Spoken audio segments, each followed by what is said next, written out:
Okay, you guys got it. Okay, excellent. So we're all going to introduce ourselves briefly, and we're going to talk about how you can use your podcast to get on TV, answer any questions people have about being on TV. And as you know, we have some people that help people get on TV, and then we have people that are on TV and in movies even now and have been quite frequently in their past. So it's going to be a fun conversation. So I am Elizabeth Gearhart. I have a radio show and podcast with my husband, Richard Gearhart, called Passage to Profit Show. And he has Gearhart Law, which is a law firm that does patents, trademarks, and copyrights. And I help with the marketing. And we started this meetup group because we're remodeling our podcast studio. We wanted to see if people were interested in podcasts, and they are. So that's me. Sherman, and I am a keynote speaker, author, and podcaster. And it's all about doing customer experience right to build loyalty. And I want you to think about customer as your guest, as your sponsors, as your client. So to be here, community is so important, and that's why we started this together. Awesome. Thank you so much, Stace. That was awesome. Hi, everybody. My name is Beth Nydick. I'm a speaker, author, and a media expert. And what I actually do is help you not only to earn media, but to make sure you're actually making some real money from it. Wow. Oh, that sounds good. Hi, good evening. I'm Gina Tognoni, and I am an actress. I'm a podcaster. I also coach acting. I have been in television for over dominantly soap operas, episodic, and the like. Sonia and I met in the soap opera world, but I hope tonight I can share some insight on the world of TV and whatever questions you may have. Beautiful. So hi everybody, I'm Sonia Satra, and I am currently a business coach, but yes, actress as well. Worked with Gina on One Life to Live. I also did, I was Psycho Nurse Barbara, and that's my same thing. I was also a nice person on Lucy Cooper Spalding on Guiding Light. And actually currently on a little Netflix, I have a tiny part on a Netflix show right now called Fighter, Cowboy Wars. But I'm primarily coaching. I've been coaching for the last 18 years. And I also published my first book in the fall called What If It Were Easy? Using movement and mindset to create success in life, love, and business. So happy to be here to talk TV or anything else that might be helpful. Excellent. So we'll dive right in. Oh, no, I'm sorry. We forgot one person because she's on Zoom.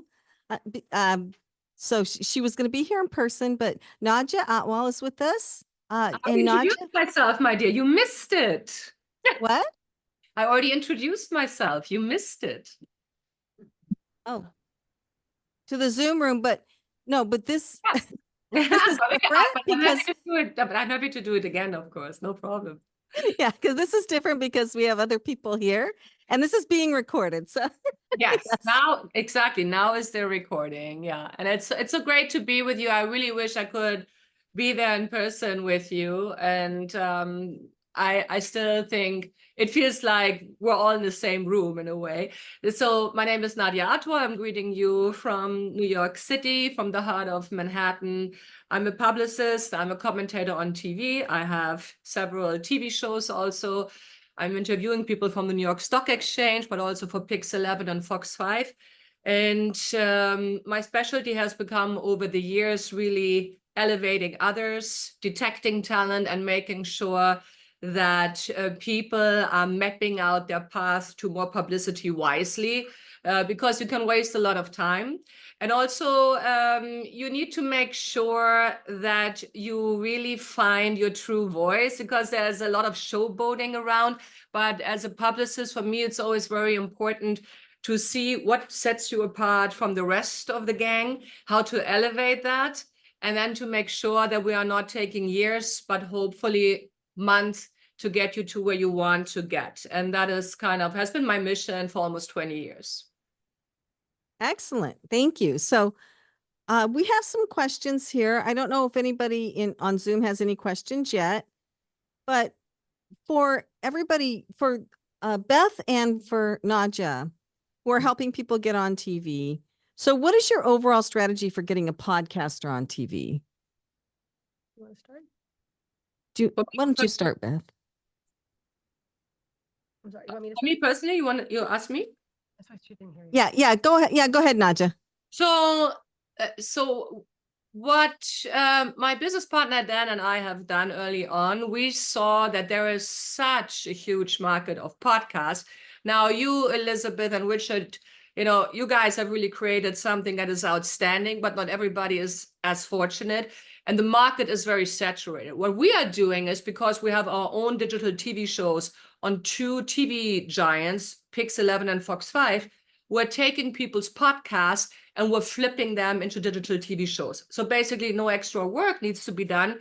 People just give us the content and create their own TV show this way. And now they cannot just say I have a podcast. Now they can say I also have a digital TV show on Fox 5 and Pix 11. That makes the world of a difference, right? So also with regards to sponsoring. So it's actually something where we feel people don't need to invest extra work, but they get the extra benefits, because sites of major TV stations like this, they have just such a strong web authority, and that's what you want for your business. So you kind of want to piggyback on that. So that's what we have been doing, and I think that this is the path also in the future. We have also a podcast, The Founder Story, and we have seen that through our digital TV show, the founder stories went through the roof and became one of the top entrepreneurial podcasts. So one always gives to the other. And I would always say, in general, whatever you do, you just got to make sure that you overall push your visibility and that you are focusing on content and what sets you apart from the rest of the pack. That is always the best way to go about it. That's excellent. Beth, do you have anything to add? And Yeah, I come to it from a different point of view, because I'm working with more individuals who have a podcast that they're trying to get off the ground. And it's really about what you want to be known for and what you want to be saying out in the public, right? We have this breadth of, we're a business coach or we're a podcasting coach. We have this breadth of this business that we do, but what's the one thing you want to be known for? And what can you say about that that's different than everybody else? I come from the talk show world. I was a former producer, and we would bring on regular people, podcasters are regular people, to talk about a certain topic. So are you mom focused? Are you entrepreneur focused? Are you horse focused, right? Whatever it is, but really have something different to say, and using that message to propel you into, like she was saying, into a show or into a spot on the Today Show. yeah. So I want to ask our actresses, both of you, how you're new, Gina, you're from New Jersey. Sonia, you're from New York. So Originally from are you from New Jersey? I married into New Jersey. Oh, you married into New Jersey. Where are you from originally? Well, that's a long question too, but born in St. Louis, grew up in Syracuse and Rhode Island.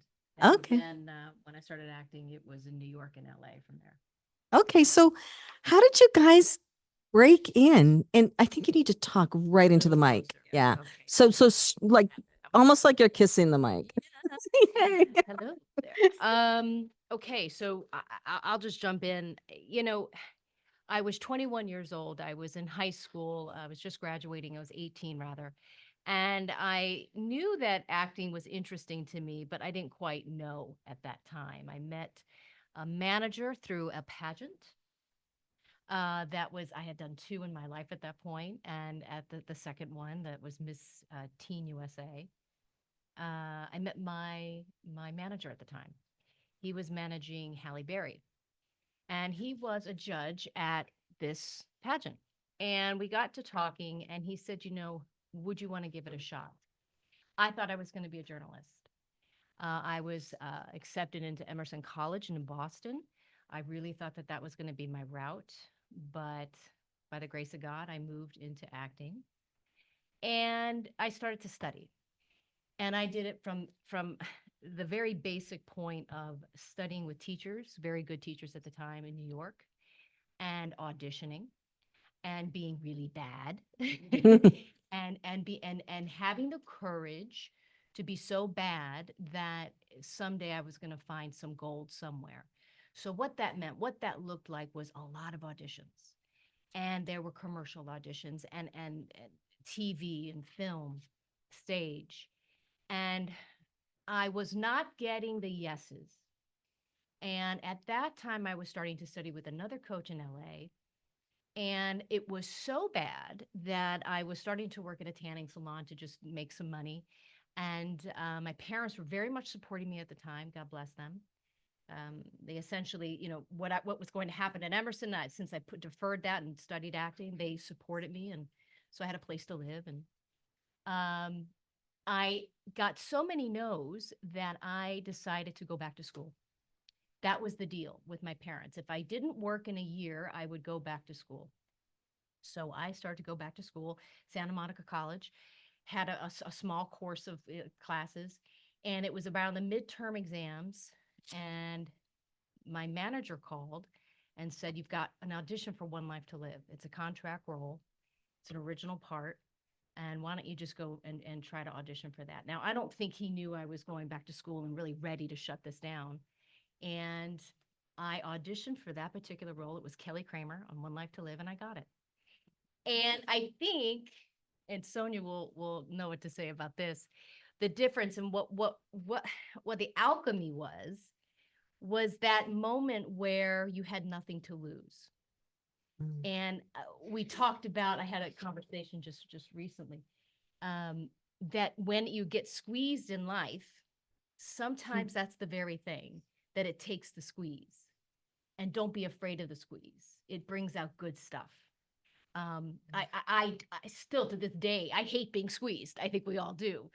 But if you know that it brings something from you and out of you that is so real that it'll always benefit you. So I got that job and it started from there. And I was at that job for maybe 6 years, 6 years. And from that, just wonderful, wonderful opportunities, more roles. And then I went on to Guiding Light, which was for CBS. Dinah Marler, I played that role for about maybe 7 years. And then one Young and the Restless after that. So that was for another CBS show. And my life was just a series of trial and error. So that's my long story of how I got started. Thank you. That's really an insider's view to how these people get on these shows on TV. I appreciate that. Yeah. So Sonia, who's on TV That's right now. interesting. I never heard that story. So I almost feel like mine was a little reverse, where I fell into it and then had the major struggle afterwards. The realizations came after the fact. But so I guess mine technically started, I was playing tennis with my mom. Yes, sir. In high school. Twin for the win. Oh, hold on just a sec. Can somebody mute themselves? Thank you. Like, we don't want to hear her. That always happens.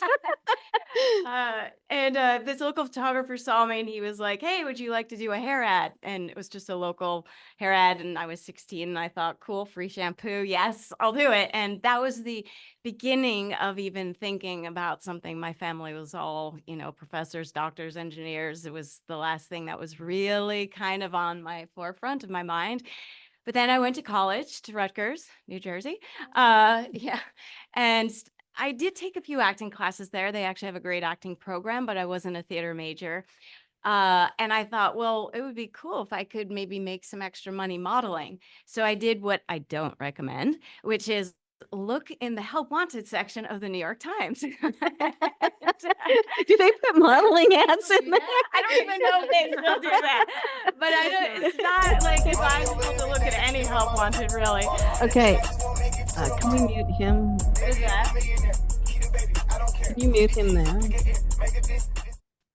Thank you. Like it's being scored here. But anyway, so yeah, and I ended up at like every scam place you could imagine, give us $10,000, we'll make you a star. And then didn't have that. So that was an easy answer. But through a friend of a friend of a friend, I ended up at a commercial agency. And I didn't know anything. I had a couple of pictures from this hair ad and they actually were doing commercials. So they gave me some commercial copy. We actually didn't even have a TV till I was like 10. So I didn't even watch a lot of TV. But I had seen commercials, so I read it and they were like, wow, that was great. Would you like to do this? So I went out and I booked my very first commercial. And then I happened to have that counter girl look. So I did every fast food commercial you could imagine. It was Wendy's, Burger King, McDonald's, Kentucky Fried Chicken, Burger Heaven. You name it, I did it. Pizza Hut. I just like went through them all. And then I thought, well, wow, this is fun, right? You're earning money. And so I went out. My sister was in LA and I thought, well, if this is what I want, this is where I need to be. So then I went to LA and that's when I had my rude awakening of, wow, I have no idea what I'm doing. And this is a business. And so that's when I went through a period of a lot of no's. And I remember having an agent say, put up a poster of 50 no's and 1 yes, because it's about 50-1. And so when you crossed out all the 50, then, you're about getting close to the 1 yes. And so I actually did that. And it was helpful. It just sort of helped you move forward. So something to keep in mind. But I auditioned, got a lot of no's, studied a lot of mindset, which is really what I do now. And then eventually I had the audition for Lucy Cooper Spalding on Guiding Light. We flip-flopped. And so I did Guiding Light first. Yeah. And that was how I got started. Thanks. Well, that is definitely a tale of perseverance. And I think for us podcasters, it's a really good lesson too, because I feel like we do our podcasts and we're like, how can we get people to listen to these? How can we get people to download these?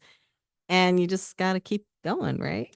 You really do. You have to just keep going, keep the vision, keep the action, do it from a positive perspective, not from a place of lack and I'm never going to make this happen. And just keep believing and keep asking questions, keep learning. Being here is a really great way to meet great people and move yourself forward. Yeah. We talked earlier about relationships and how that was really how you entered and got a break, right? And someone took a chance on you. So relationships, how did you, must be true. Yeah. Yes. So what is your advice to listeners regarding relationships? How do you know where to even go? How does one even start to know where should they invest their time with relationships? There's so many, but like kind of what was your thinking and what advice do you have? Well, yeah, the business itself I can only speak to the acting business, right? Because that's been a part of my world. It is all about relationships. And what does that mean? It's about being good at relationships, about being a good listener, showing up when you say you're going to show up, being responsible, being consistent with asking questions, learning from them, and moving on, and having good sense of who's opposite you. Are they honest? Do you trust them? All of those things add up, and you do need a reputable agent. You need a good manager. And if they're not good, find ways to communicate why and learn from that and move on and keep those valves open and keep going forward. Don't burn your bridges. And what is, we say don't burn your bridges. Well, because you do. It's a small world. It's a small world. And you don't want that on you. You want to try to enter all relationships with truth and honesty and you're not going to get along with everybody. And that's okay. But be mindful of the words you use. And nobody's perfect, but all of those things. But people do take chances on you. But the biggest relationship is the one you have with yourself. Yes. You got to really watch that one, in my opinion. Because if that one isn't right, the other ones are harder to operate. So have that good relationship with yourself as best you can. And keep that like number one. Oh, that's great advice. Yeah. Not easy, but I No. wanted to add to that about That's it. relationships because I think a lot of people listening probably don't know how it actually works, right? Like producers versus casting versus Right. line producer. Like there's a million names of people behind Correct. the scenes. And if you want to be on TV, it's figuring out who that right producer is. I have friends who were PAs who are now senior executive producers and booking me because I stayed friends with them. Right. So looking for the people, especially as a podcaster, you're looking for who the audience is.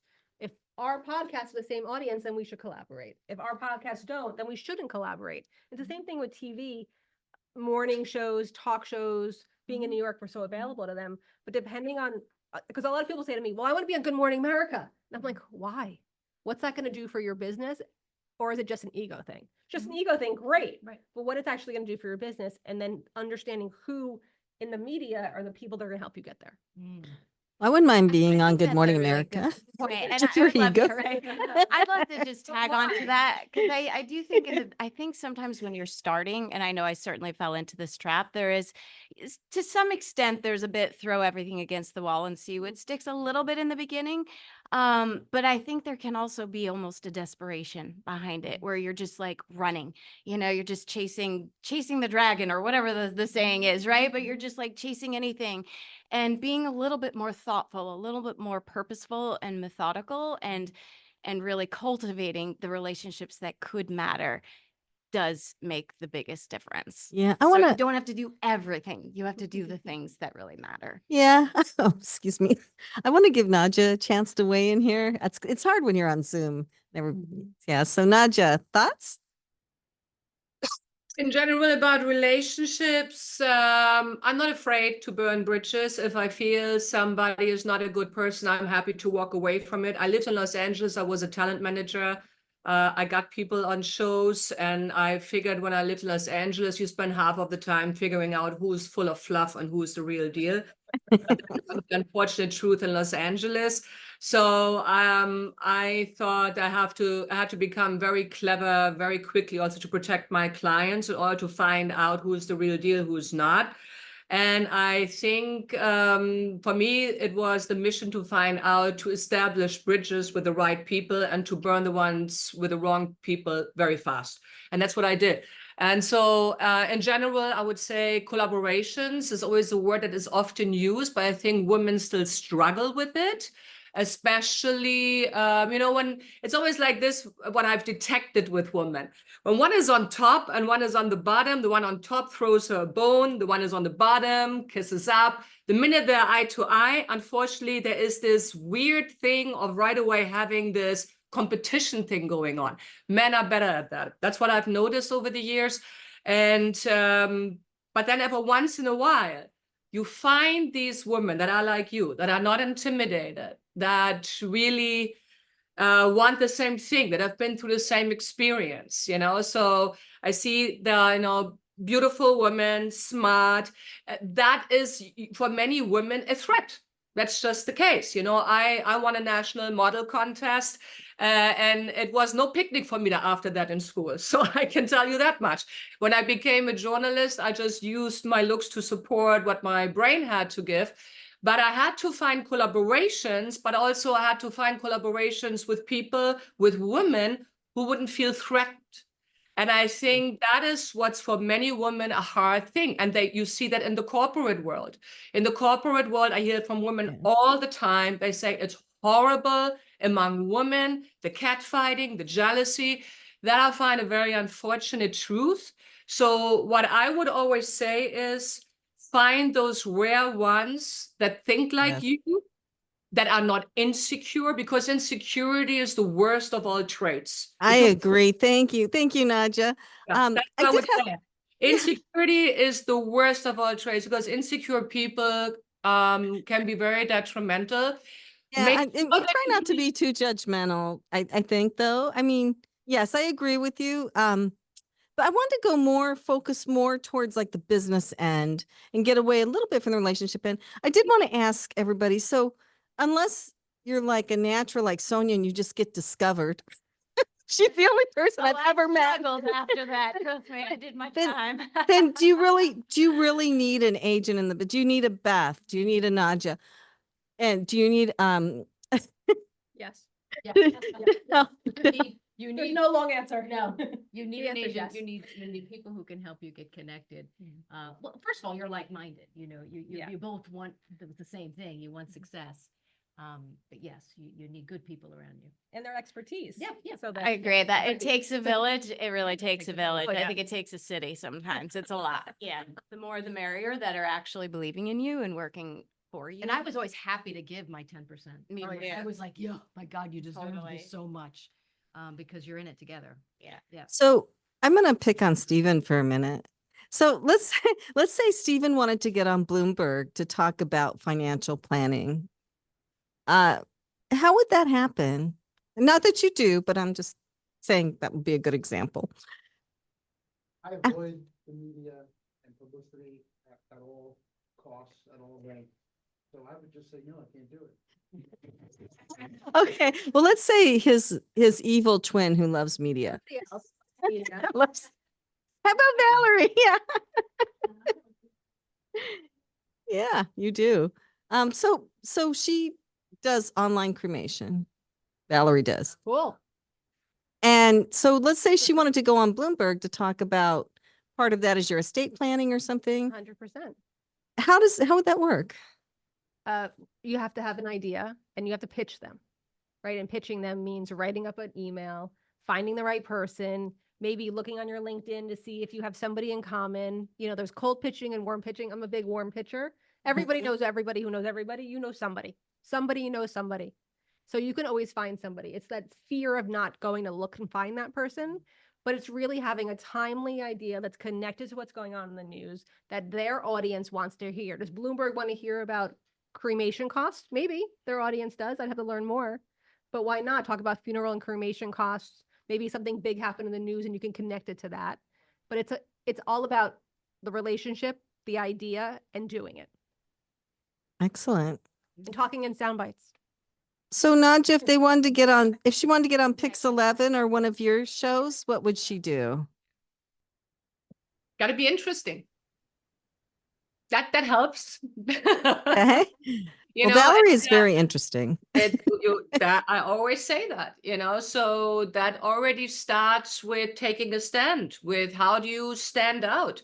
So for example, in New York, one of the most competitive markets is in the beauty spa market. Everybody is creating a beauty spa right now. They're like popping up like mushrooms. So how do you stand out among the competition? And when you look at social media, it's those that really dare to do something different and dare to also make a stand. Yeah. So it's the same when you want to go on Bloomberg. So I have a client, he is an asset management CEO. He actually dares to take stands on policies that have been implemented where others would maybe shy away. So he would actually be the one that gives clear answers because that is what they want on television. Very often people come and they say, I want to be on TV. And then we're thinking, oh my God, personality of a dull tone. Do we have a vice president who has more to offer? Yeah, so you need spunk. You need to speak with passion. That helps. And you need to have convictions. You need to have ideas. And you need to say something that we haven't heard 100 million times before. So you need to already kind of shape your narrative before. And if you can inject that already before, because television is looking at your social media, for example. So if you're already on your social media, making interesting posts, taking interesting positions, showing that you are invested, that you are following the news, that you have an opinion, that you're an expert. That already makes it so much easier because then the pitch is not just about the theory. People can actually check you out. They see how you talk. They see how you make your case. So whenever you are on social media, think of it a little bit as your mini bio that later on the TV executives will actually check out in order to say yay or nay.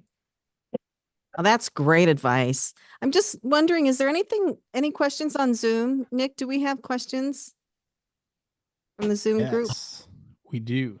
I have one here from Simona, and it says, what are networks looking for specifically when picking up a show? Tips for self-auditing to know if your show is good enough. I can speak to that because I've developed several shows, pilots, and so on. What are networks looking for?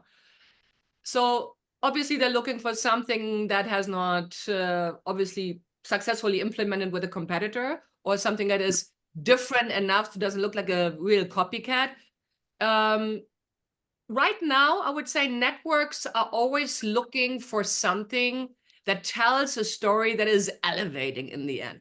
We're living in a time where many people feel financially stressed, for example. So anything that shows a path to success, this is still a winner. Yeah, so formats where you're bringing in talent that already brings in the buck, because always remember, a TV station has to finance the whole thing.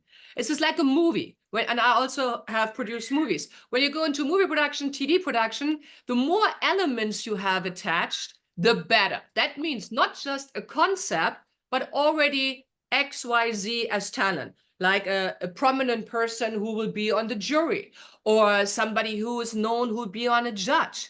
Or you can already prove through news, through data, that this is a very hot topic right now, that people deeply, deeply care about that. And I think that would be a path. At the end of the day, the best way to get a TV show is to create some sort of a pilot on your own. It doesn't have to be like a major production. Today, with the help of AI, you can create wonderful things, but show more than just a one-pager. The more visual you can be, and as I said, the more elements you can attach, be it money or be it people that are relevant, the better your chances are. Excellent. I would second that. My husband sells a lot of shows, and he hasn't sold. It's almost a prerequisite to have a trailer of some sort, some kind of video and attachments of some kind. And if you have money, sometimes it's appealing, sometimes it's not, depending on who you're trying to sell it to. But definitely, the more you can package it, the better. And if it's super, super expensive, it's harder. Yeah. I do want to just take a minute here to give a shout out to Sonia's husband for creating this incredible docudrama called Cowboy Wars about Wyatt Earp. And our own Sonia has a small part in it, but it's 6 episodes on Netflix. I was going to watch one a night and I binge watched the whole thing. It's really very good. So anyway, do we have another Zoom question? If I could get the mic. Not any specific questions yet coming through, but I actually had a follow-up question. When it comes to turning the podcast into a show, is it something that we can take our current format and spin it to be more appealing to a producer or someone that would want to put that show out? Or is it kind of just based on the topic that you have? I feel like you could go a bunch of different ways with it, as far as like I can adjust my show to fit a TV format or start a completely new show. You know what I mean? Let me jump on that. I'm going to ask on top of that, because I love your question. I am producing with my partner, Ashley Crane, a podcast called Godwinks. It's our first year. We learned a lot, but it's very organic. I'm out of my home, out of her home. How professional does it have to look? Is the spirit of authenticity enough? Or should you feel like you need to polish it? That's my question on top of yours. Nadja, do you want to jump on that one? Nadja?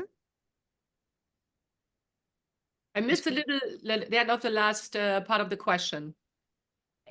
In the world of podcasting now and trying to vie for visibility because you want to share your message, is the spirit of authenticity, is that something that is enough? Or do you have to polish it? In my opinion, I feel like the spirit of authenticity is enough, but I don't know the trail, because I'm learning myself. Authenticity is enough if it's interesting enough. It's as simple as that. It's the same way when you walk in as an actress to an audition. Do you bond with a casting director? Very often, by the way, actors have booked jobs not because they were the best actress, but because they went into a conversation with the casting director and they just bonded.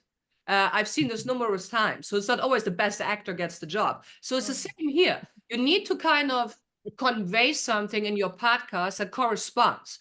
Where somebody says, be it at a TV network or just me as an audience, where I say, wow, this is unique. This person has a something of a something. This has the X factor.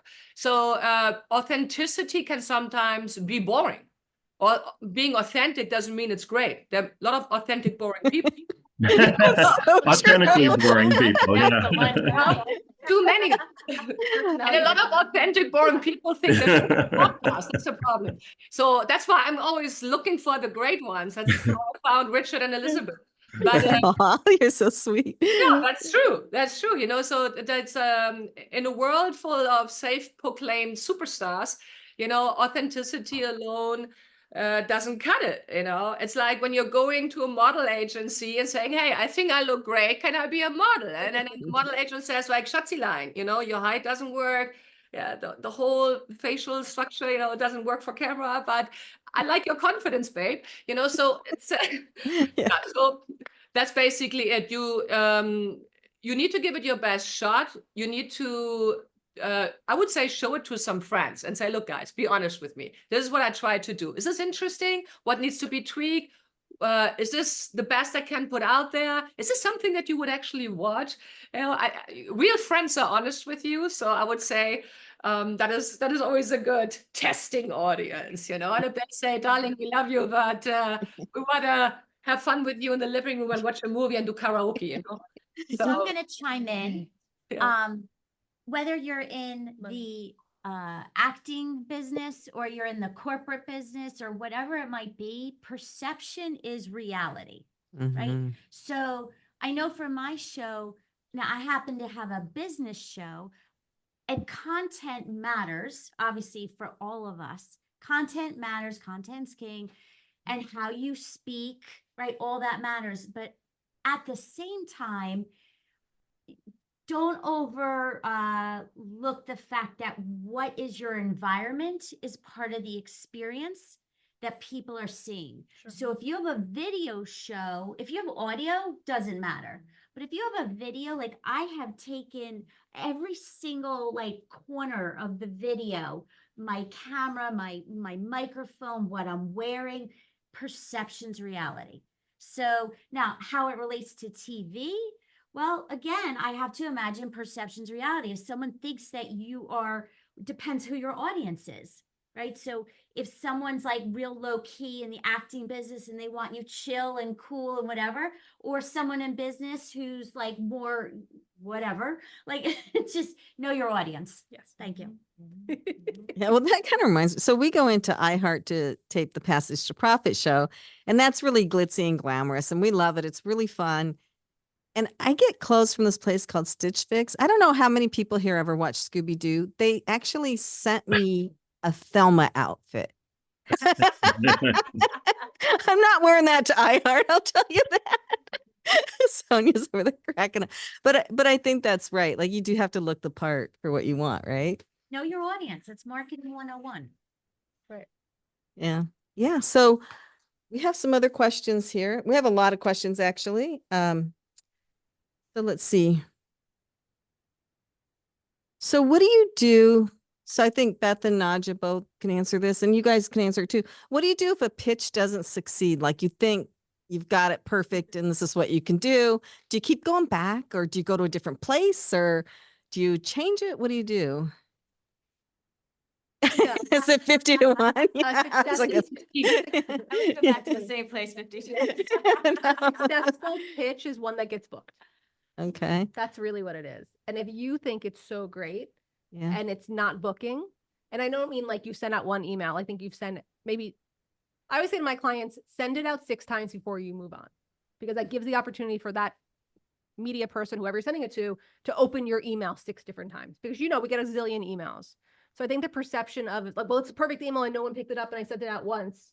I want to take that off everyone's plate. It's about the follow-up, and it's about sending it so many times that you're just, okay, I'm just going to move on, or you actually get feedback from a professional that's like, this isn't right for us. This isn't right for us right now. I've had pitches that have been sent out and 6 months later I get emails.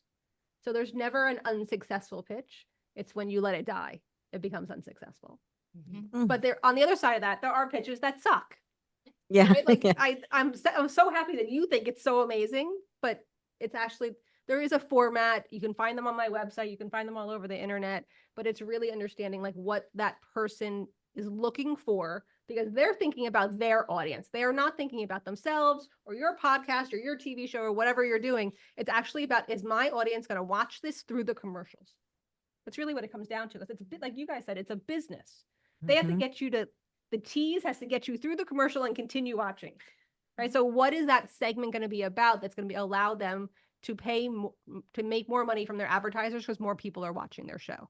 What's going to make their people, their audience watch your segment and then come back for my segment?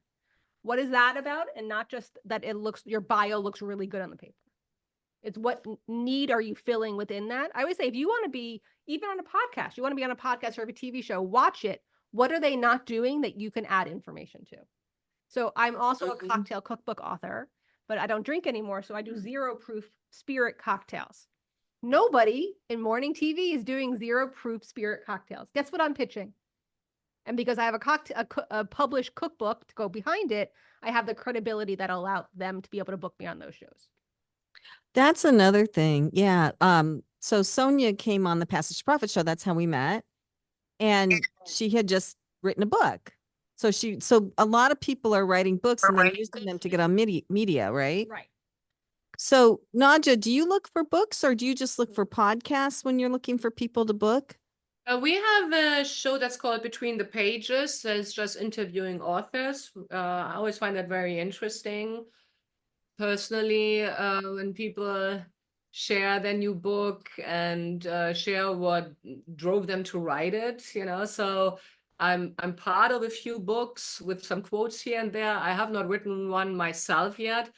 Hopefully I will do that in the near future, but I adore people who are dedicated to it, authors that really contribute something. Yeah, sure. I think a book is always the best way, by the way, to get PR. So you have something to talk about. You're not just a talking head, you actually have a product. It's always good to go in with the product. Always great. It's like going in with a record. So if you write a book, that already sets you apart from the rest of the game.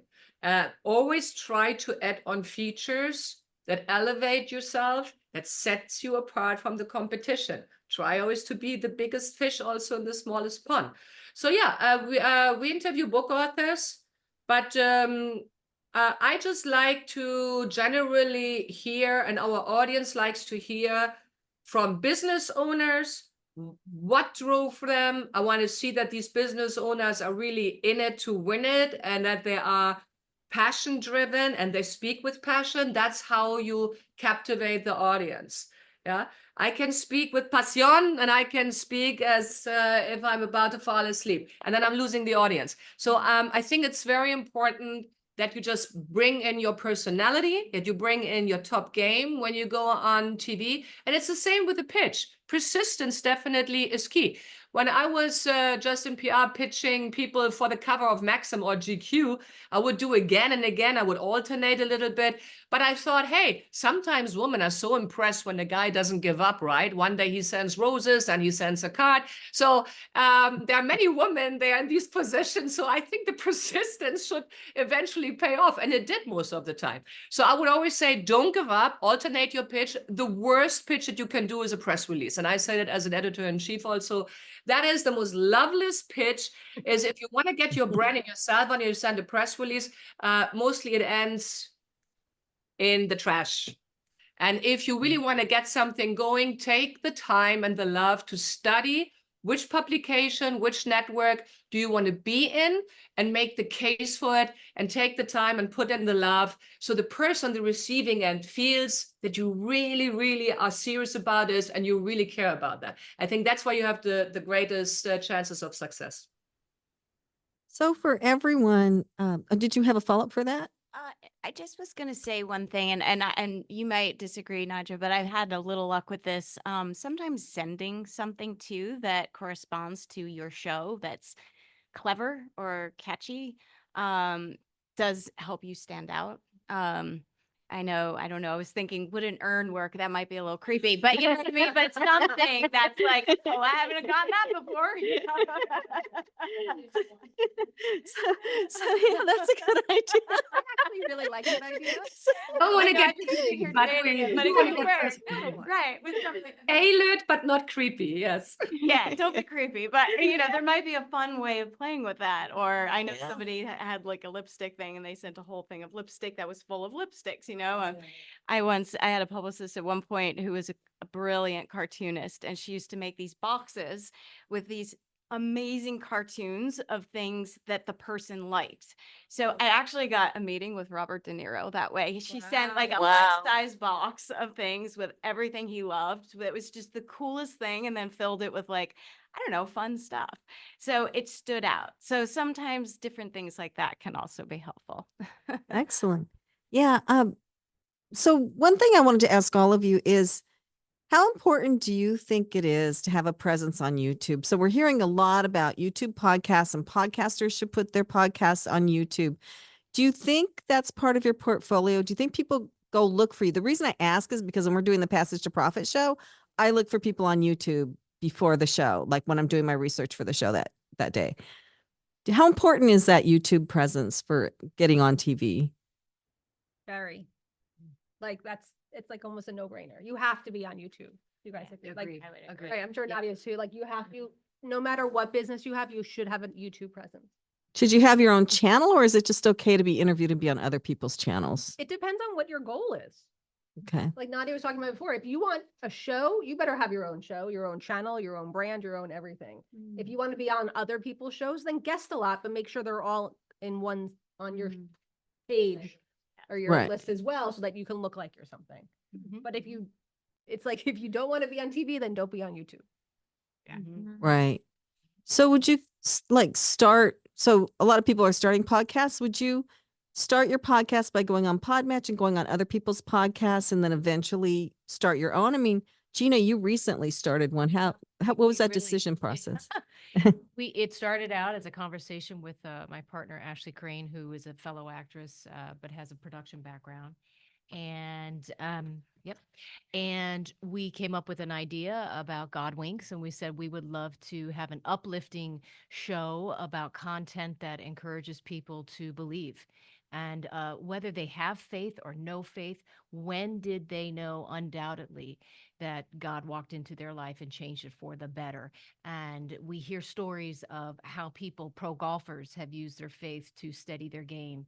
How two sisters from Jersey had a necklace that was severed when they were younger and was put back together Wow. miraculously. So these God winks, these moments in time that change their life and change their mindset, essentially, or their heart. And we want to hear those stories. So we were very, in a way, organically starting and just asking one person after another, do you have a God wink? Do you have a story? And it built from there. We were on Instagram, of course, and the platforms where podcasts are heard, but then we got to YouTube, and that was important. Well, there is somebody on this. I think she's still here, Antonia Tomeo. You have to talk to her because she got not only a wink, but I think a wink and a nod and a huge smile. I want to hear. Yeah, you definitely do. Yeah. So if you have a podcast and you want to work into a media career, then I think YouTube is next step, right? Yes. And I think also looking and seeing what the podcast community is doing, what podcasts you like, how are they doing it, what are the platforms, and just starting from there. It's ever changing, and I am not a professional in this arena at all. I mean, in other words, I'm learning as I'm going, and that's okay. I think it's a fast changing world. It's exciting, so you're just going to learn very quickly. And it's changing all the time, because it used to be that normal people like us couldn't get on TV, right? Well, not you, but I mean like me. and I got on Pix 11 on Nadja's show. Yeah, and that never would have happened, 50 years ago or whatever. It just was really hard. And now there are all these avenues that people can go through to get on TV, and and you do have to have something to say, obviously. But yeah, I things and that has changed very rapidly. And I do agree the podcasting space is changing rapidly, but that's what's so much fun about it, right? Yeah. Yeah. I think we like to see people. I think we like to see them in their environment. I think we like to see human beings. And Mhm. it's another experience to see them. I was just gonna say it's about storytelling, That's what I Right. love about it. right? So whether you're acting or whether you're in business, everybody's storytelling, and that's what's gonna grab and create attention. Right. So video, audio, doesn't matter. Perception, reality, storytelling, all of it. And just Sonia and I, when we were in the business, rapidly doing an episode a day for networks where the stakes were high, very expensive to produce a soap opera, believe it or not, each day. What we did was we had a relationship with a camera, about 5 cameramen, production crew, and in a dark room. And that was it. So it became about your environment, the person you were working with, and your script. So if you're doing a podcast that is obviously non-scripted, you do have to have a sense of where you're going, what you're asking, what you care to ask, what's your environment, and then grow from there, correct it if it needs to be, and keep it as organic as possible. Because that is the power of television, is this relationship in a scripted environment, in this surrounding storytelling environment. And Mhm. that's what the TV world loves. That's that camera loves that. And so it's interesting to try to take a podcast and put it in a TV setting. The more focused it is, the more passion filled it is, the more true it is, it will pop, is my opinion. That's interesting. Yeah, one thing I love about podcasts and media in general, people are like, why should I do a podcast? Why should I go on TV? You think about your legacy. Like when you're on a podcast and you're just talking to somebody, the true you comes out, the authenticity we're talking about.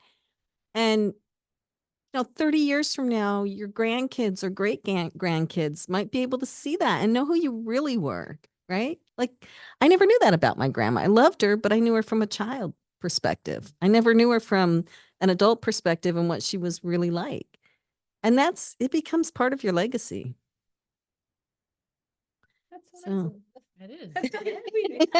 well, well, don't you think so? In my family, we talk a lot about my grandparents, so my kids feel like they know them, Uh-huh. but there's no video, and that would be really Right. nice. Yeah, wouldn't it? Yeah, that would Like be really nice. of them what they really care about, their true selves, right? Well, there is a way to accomplish that. I had my mom as my 50th show as a guest. Aw. So, and it was all about like her resiliency and she's a change agent, right? So I was able to get her story. So anybody can do that. Yeah. Have cameras. Yeah. So do we have any other questions? It's 7:45. I know people are getting antsy. Is there something on TV? And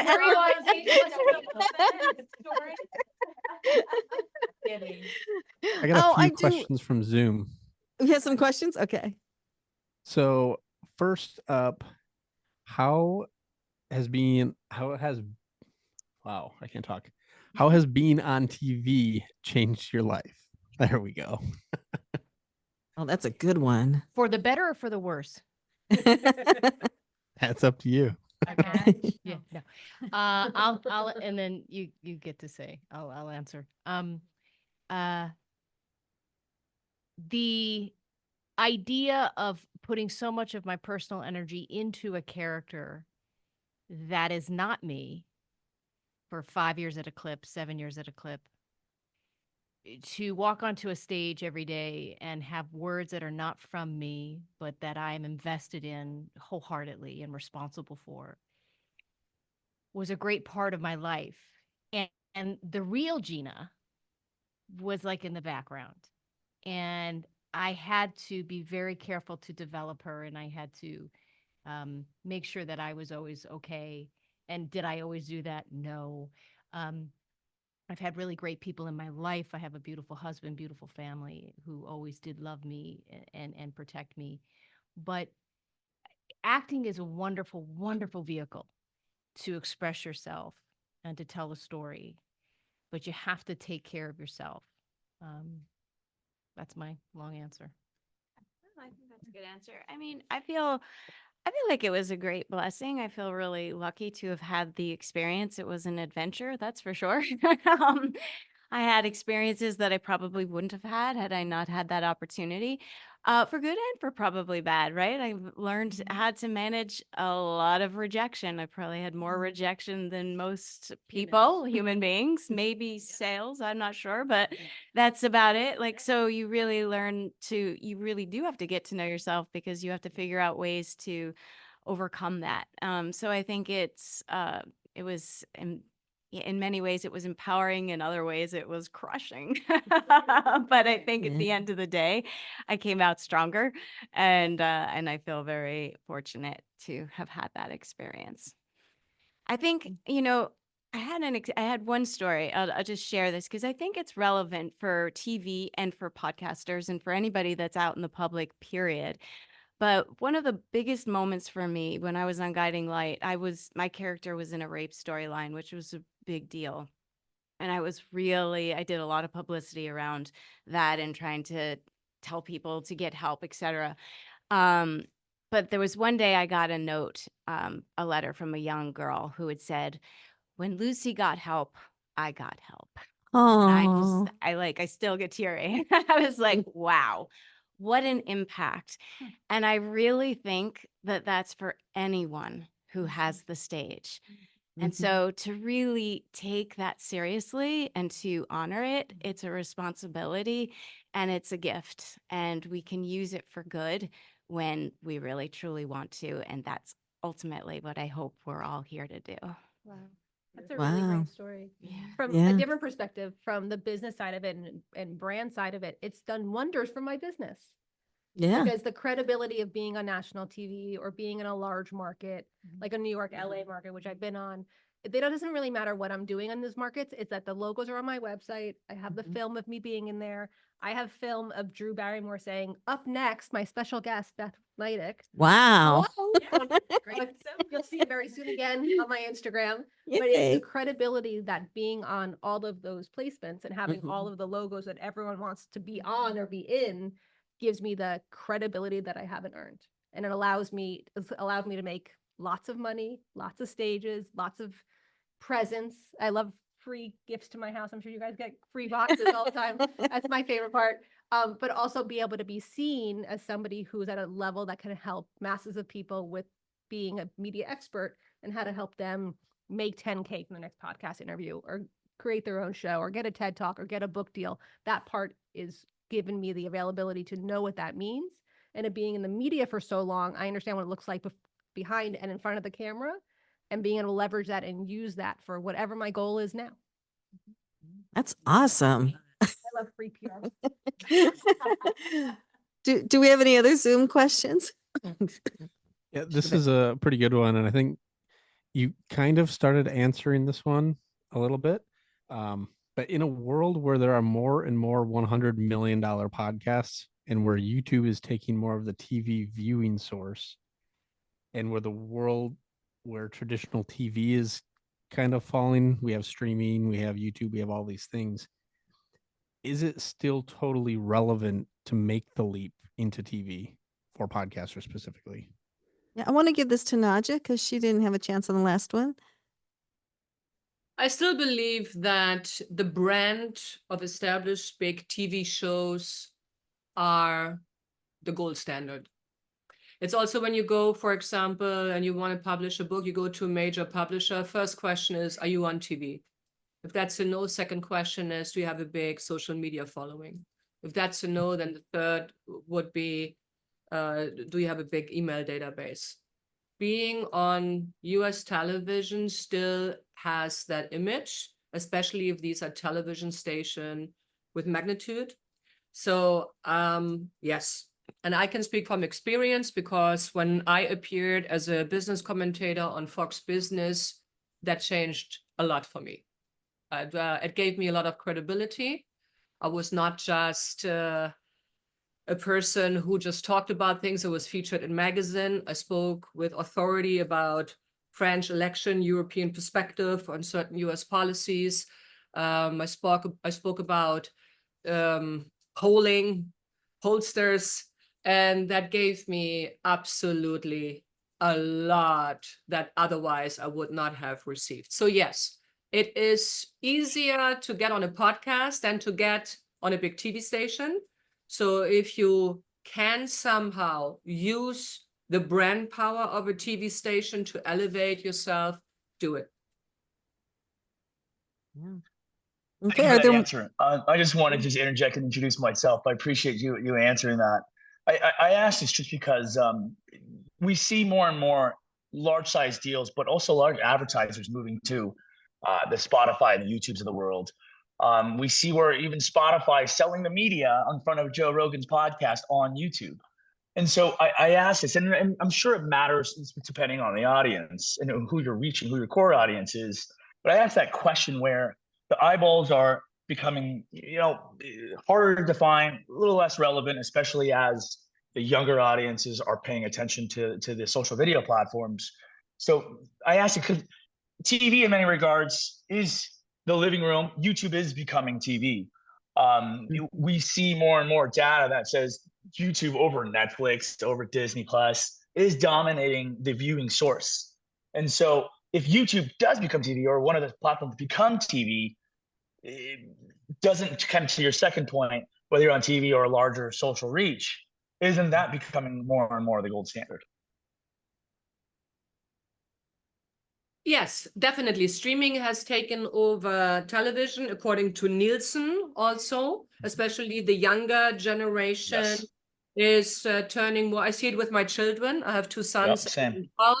They don't even watch TV.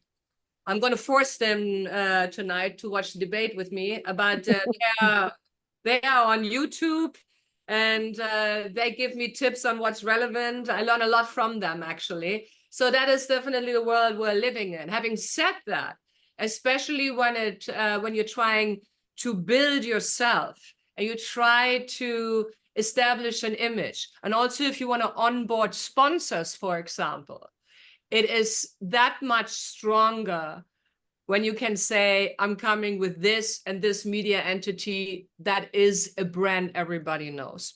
And that is, for example, why am I a keynote speaker on stage one? Because I come from media. I bring media to the table.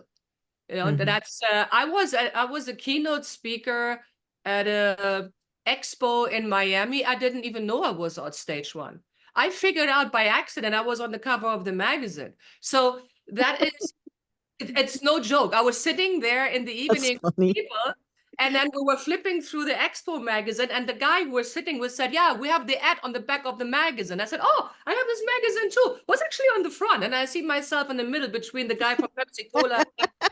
So that just shows you, never underestimate the power of big brand media. It still has that power. So I would just leverage it.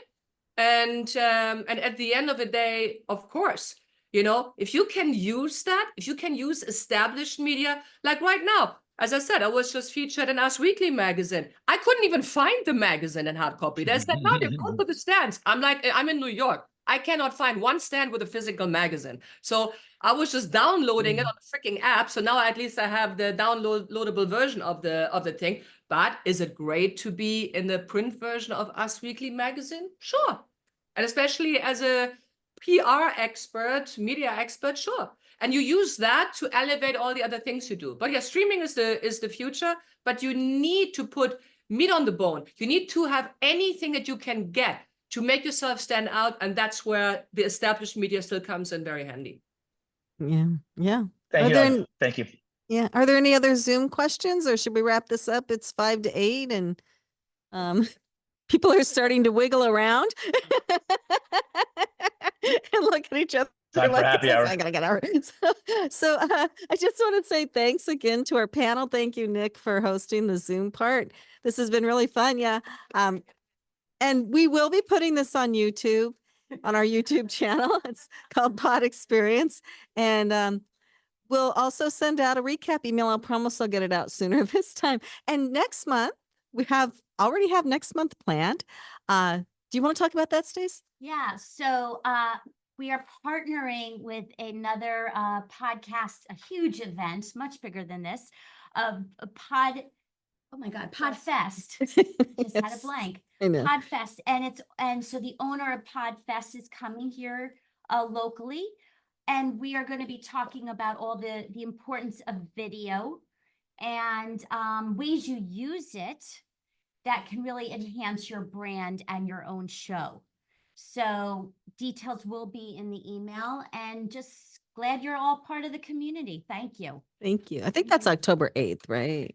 Yeah. Yeah. October 8th. So yeah, more to follow. Good. Save the date. Thank you very much, everybody. Thank you. Thank you, guys. Thanks. Thank you so much for having Hey, us. do you want to hit stop record? It's really, Oh, right? Oh, good.